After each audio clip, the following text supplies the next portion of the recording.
अस्सलाम वालेकुम दोस्तों, क्या हाल है? ठीक हो? खैरियत है? मैं आतिक यानी तुसी देख रहे हो आवाज़ शऊर। दोस्तों, असल ने मुल्क पाकिस्तान की सूरत कुछ इस तरह दी है कि मैं कुछ दिन पहले इतने बाज़ार पे गया इंटरव्यू वास्ते कि चलो मैं सिंपल जे चंद एक सवाल रखे कि भाई मैं सवाल चंद एक मैं करदा आवाम की राय करना। पहला सवाल ये रखा कि भाई असल ज़िंदगी का सब तो अहम तरीन मसला के है।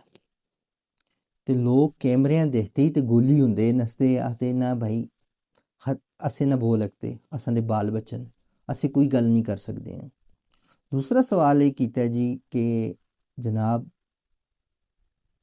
आया कि जड़ियां पॉलिसियां बन रही हैं अवाम दोस्त न तुसन दे मड़े आस्ते पॉलिसियां बन रही हैं, तो उस वेले भी लोगां सुन लोग बुजदिल नहीं हैं, मजबूर हैं। लोगां सुन अपनी राय नहीं दित्ती। बहुत महदूद लोग है जिन्हें सुन कैमरे अगे खल के मन्ना गल की, लेकिन उस विच भी पस्से पर्दा लोगां सुन अपने कोई सुन अपना गल हुई। असां दी एक मिसाल है जी, सवाल मोंग ते जवाब फली। ओके, कोई कहावत है मेरे जन्म च निकल